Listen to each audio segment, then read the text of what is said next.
Europe is on high alert. Security officials are concerned about possible threats to high-profile sporting events in France and Germany this year.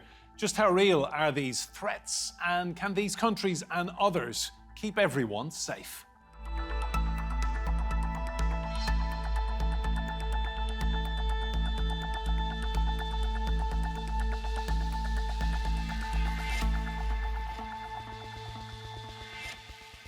Hello and welcome to Roundtable. I'm Enda Brady. Now, the attack on a Moscow theatre in March that left at least 144 people dead was a wake-up call, a reminder that terror remains a real threat in Europe. So, how are security services preparing for the Olympic Games and European Championships, and are they up to the challenge? Police very visibly on patrol. This is a Champions League match in Paris after the Islamic State group threatened an attack on the tournament. We can see a lot of trucks and a lot of police. It's pretty reassuring. France has raised its terror alert level, meaning it suspects an attack is, quote, imminent. This just months ahead of the Olympic opening ceremony.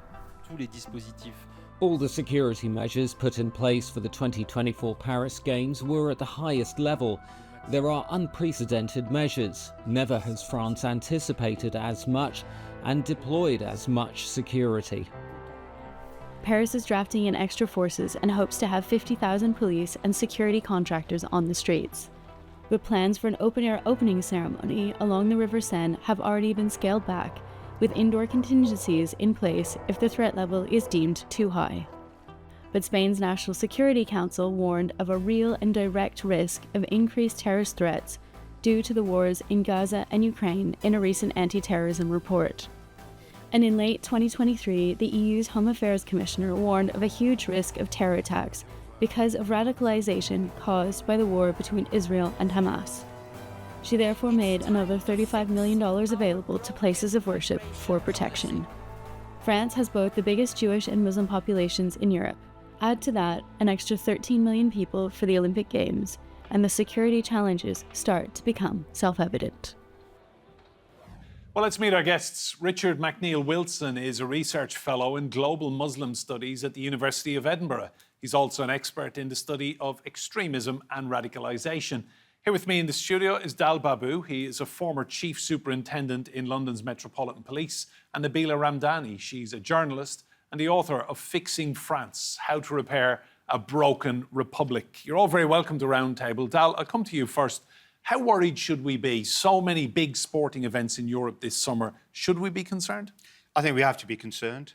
We've seen how jittery people got during the Euros, and that was a small group that had said we may do something, and it immediately, I'm an Arsenal season ticket holder, it immediately increased security quite significantly. And I remember going to the game, and you'd normally glide through security. There was huge queues there. People missed the start of it. So people do take these things very, very seriously. And obviously we've got the Olympics. So there are events happening across Europe, and people will inevitably be concerned and scared when they hear these threats being made.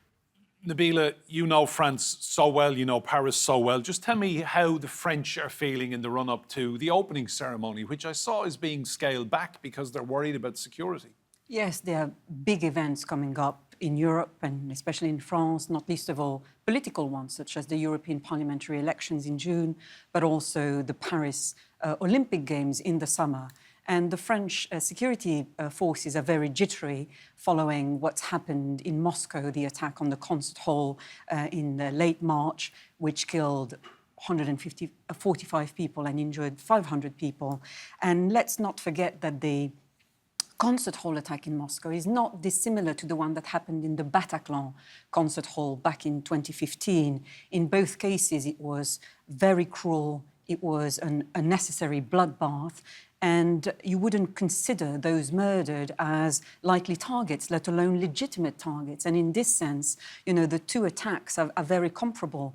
And that's why the French government has raised its security alert, its terrorist security alert to its highest level following the Moscow attacks. And the Prime Minister, Gabriel Attal, even announced it on Twitter, saying it's, you know, they are very concerned about security. But it has to be said that Western governments, generally speaking, always use acts of terrorism to raise security budgets, not least of all to protect those in power. And following the 2015 attacks in Paris, we've seen an increase of massive security apparatus around places of power, including the Élysée Palace and the Parliament, but other places such as train stations, airports, and the like remained as vulnerable as ever.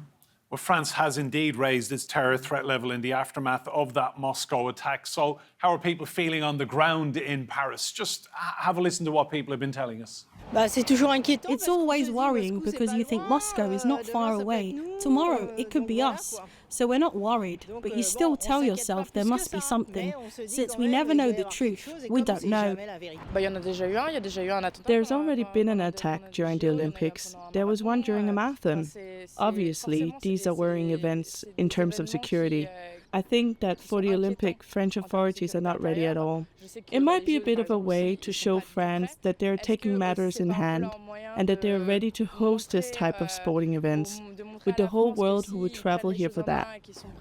Richard, I want to talk about the danger of radicalisation in Europe this year. Is there a concern that everything that has been happening in Gaza might lead to individuals taking things into their own hands and going and planning these kind of lone wolf style attacks that we've seen in the past?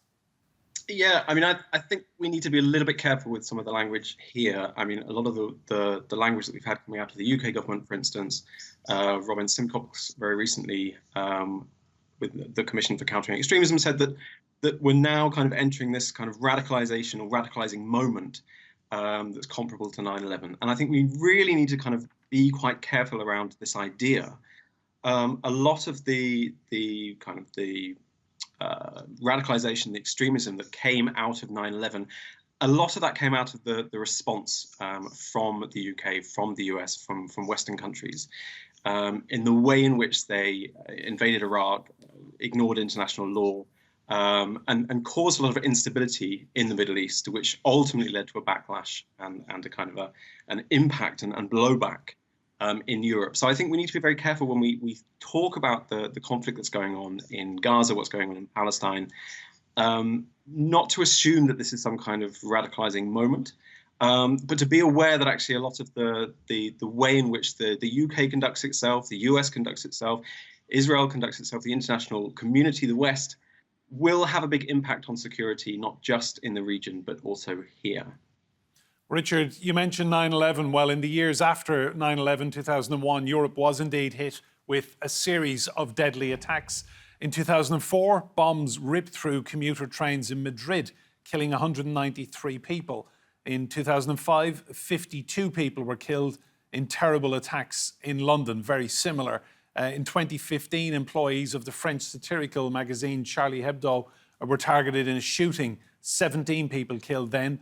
That same year in Paris, a concert hall, a major stadium, restaurants and bars were attacked, leaving 130 people dead.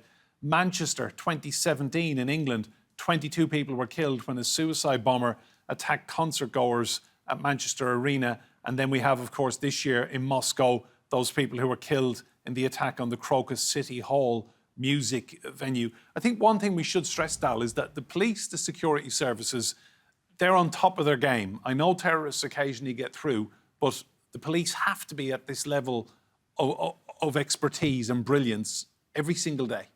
Absolutely. So I think the police need to be successful every single day. A terrorist just needs to get lucky on one occasion.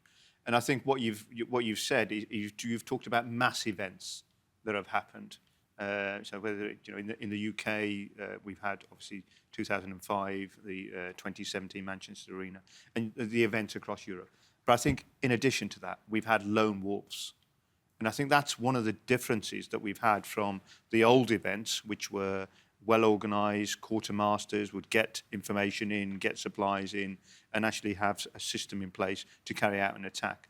But we are seeing people being radicalised, either self-radicalised on the internet or being radicalised by other individuals. And I think what worries me more than anything as we approach these summer events is the level of radicalisation that happens on the internet. So people with mental health issues, vulnerable people, getting targeted on the internet. And we've seen the internet have less and less controls. It's like the Wild West on the internet. You can you can virtually, things like sort of X, formerly Twitter, you can say anything you like, and it goes. So I think what we need is an understanding of these international governments to work more closely together, and for the intelligence agencies to be able to say, look, this is not a good place for you to be radicalised. People get radicalised. And I think the final thing I would say as we approach these events, sharing intelligence is really, really important. And there are occasions where intelligence is made public, but you have different policies and procedures and different desires from individual governments. So, the classic case is the recent attacks in Moscow, which the USA pulled people away, but we've got a war going on in Ukraine. And so there's all these discussions about whether Ukrainians were responsible for that. We mustn't think now that events will only happen in the geographical area. In the old days, I mean, my experience is the IRA in Britain, everything was on Britain. Whereas now people will look at international events where they can get significant amounts of publicity for their cause. And Nabila, there's nothing bigger this year than the Olympics, the Paralympics. France is preparing, a huge amount of money has been spent. What's the feeling in France at street level? I mean, are people excited, or, the games coming, the world coming, or are they concerned that there is the possibility of an attack? Well, it's a mixture of both, really, because obviously France will be projected on the global scale. I mean, it will be a time when France will do its utmost to show its glamour and also its pride in its country. But at the same time, France is a country that has been hit so many times by Daesh and Daesh-affiliated terrorists that it has risen its security alert to the highest level. And you will, a familiar scene will be more soldiers on standby on the streets, including heavily armed paramilitaries. That's the French tradition. And also they will be patrolling sensitive sites, including schools.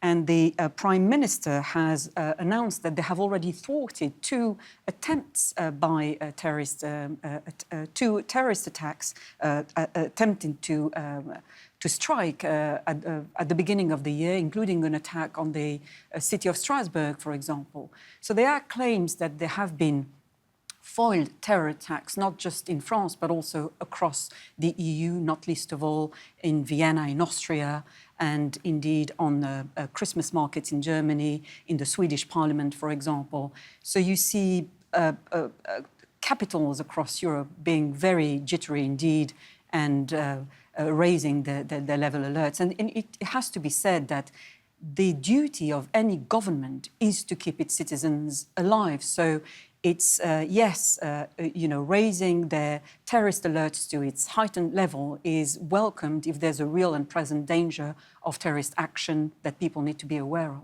Is there a concern in France about levels of radicalisation amongst young people in the last few years? I don't think that there's any concern. I mean, there's any actual rise of radicalisation at any time, really. But there are certainly always excuses, dare I say, to raise the security budget at all times.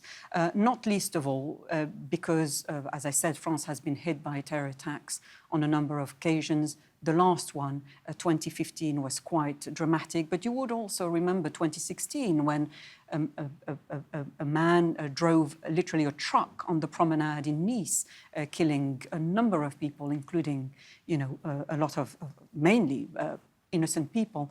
But it has to be said there have been low-planned, the kind of lone wolf attacks that Dal was talking about, also in recent years in France, involving invariably young men with pathetic histories of drug and alcohol abuse and years of unemployment, striking, including with knives, including the murder of school teachers, for example, in France, or attacks involving Kurdish political activists in recent years.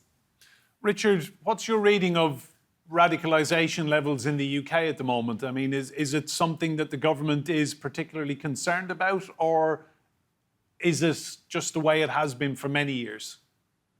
I personally, I don't think there's a need to put a great concern in terms of radicalisation in the UK at the moment.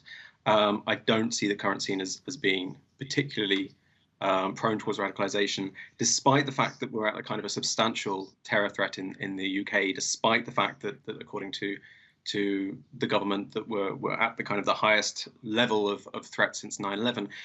Actually, that's not being borne out by results. That's not being borne out by research that we've been undertaking with different groups, with networks in the UK and online.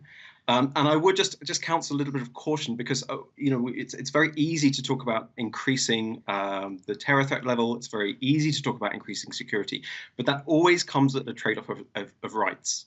And I think that's very important that we have to remember. It's very easy to increase security. It'll take rights away. It'll put rights on pause, and it'll also always impacts much more on Muslim and minority communities in the UK, in Europe. And I think we do need to be careful in just this drive towards security and towards securitization, because a lot of Muslims I've spoken to, a lot of young Muslims I've spoken to throughout the UK, throughout Northern Europe, have kind of grown up in this environment of securitization, in this environment where they're monitored more, where what they say is seen as more linked to security, in articulating Islam and their religious identity is seen as being linked to a security threat and a security problem. So I do think it's very important to counsel caution.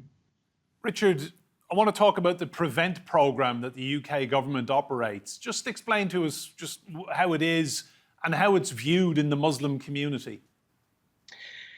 There's a lot of concern amongst not just Muslim groups, but various different faith groups, various community groups, various human rights groups in the UK, increasingly a sense of concern towards PREVENT. Now, from 2015 onwards, we had the PREVENT duty, which was implemented.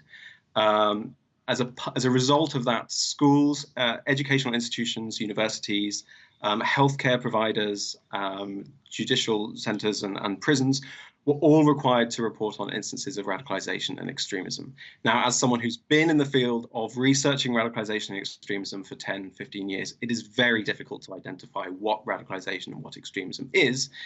The fact that that was then put out into the public sector, to teachers, to lecturers, to healthcare staff, expected to identify extremism and radicalization and having a legal obligation to do so, has caused a lot of problems. It's caused a lot of resentment. It's caused a lot of concern within communities who are being unfairly targeted as part of that.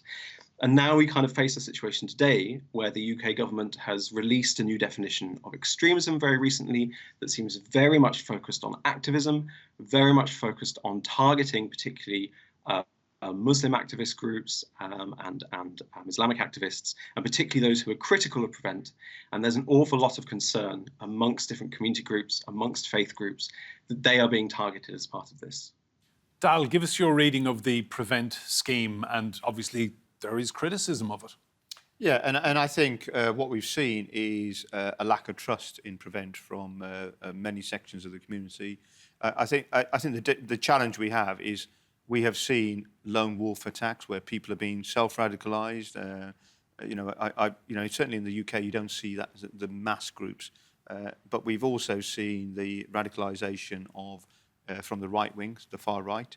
So although PREVENT was brought in initially in 2015, initially targeted Muslim communities, it's actually more work now around the far right. And in fact, our biggest growth of extremism is the far right groups, the racist far right.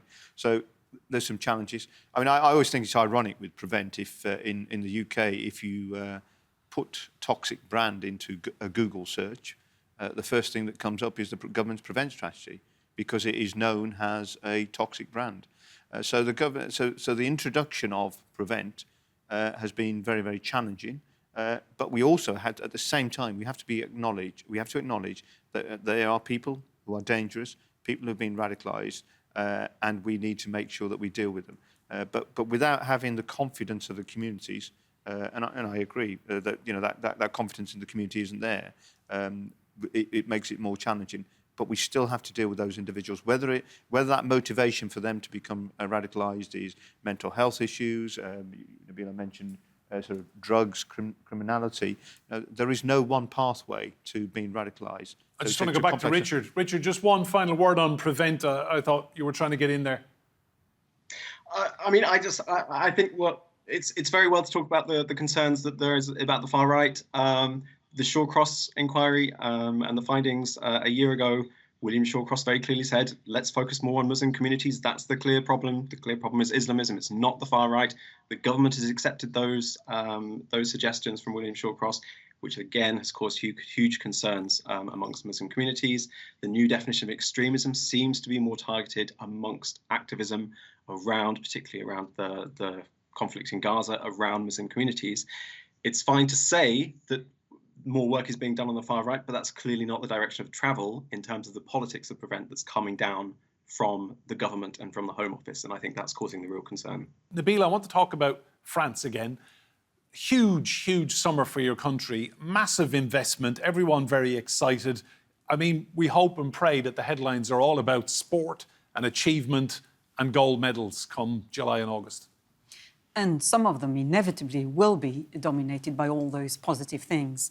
But it will also be a summer of discontent, if I may put it that way, because already you have all sorts of trade unionists who have threatened massive strikes, from farmers to workers, and it threatens to reach boiling point if all those sections of society take to the streets to air their grievances at a time where all the spotlight globally will be on France.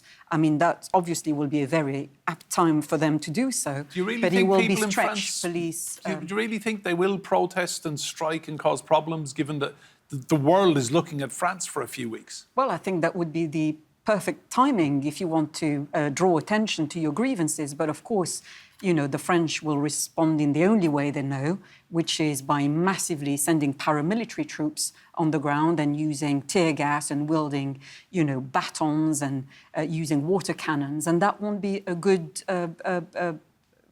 show for France, dare I say. But if I also may react to the police tactics, I hope we won't see any the kind of police brutality that we saw last summer, for example, which involved the murder of a teenager from a North African background, because that would inevitably, trigger bad press for all the right reasons. And the levels, we were discussing the levels of Islamophobia, they're very high in France. And this is despite the fact that the recent attacks, the kind of lone wolf attacks we were discussing earlier in France, were all perpetrated by foreign nationals from war-torn countries, including Chechnya, for example. So there's a desperate attempt by agenda-led politicians to link, to spread collective guilt amongst the entire Muslim communities and to link all terrorist activities to Muslim communities. This is not just outrageous, but it's a tactic that is constantly used. And we're seeing how not just populist parties or extremist parties, but including mainstream parties, mixing up issues such as the allegedly lax immigration policies of the EU with the increased terrorist activity in Europe. And that's why, they want to put their foot down on immigration issues. Dal. Yeah, I think that's a really good point, because I think conflation of issues causes huge problems. I always recall when we had the IRA problems, we basically looked at we looked at the terrorists. We didn't look at pointing the finger at the Catholic Church. And what we seem to have done is, across Europe and beyond, is we have individuals who claim to be Muslims. Some of them may be, some of them are have some real problems in their upbringing and turn to criminality and then decide they're going to convert. We then collectively see so many people blaming Islam as opposed to targeting those individuals. So I think that causes huge problems in the community, because people will say collective punishment or collective blame is not helpful. We need to be much more sophisticated, understand who these individuals are who become radicalized, whether it's the far right, whether it's Islamist, and then look at what the catalysts are and what you can do to deal with those individuals. If you blame an entire community, then you lose the confidence of the community. And I think Prevent is one classic example of that, where the government has tried to focus the entire community as opposed to saying these are the individuals we need to deal with. Richard, Dal, Nabila, thank you all for your analysis. Remember, you can see more discussion and debate on our YouTube channel. Just search for Roundtable TRT World, and if you like what you see there, please do hit that subscribe button. But for now, from me, Enda Brady, and all of the team here, goodbye, and thank you for watching.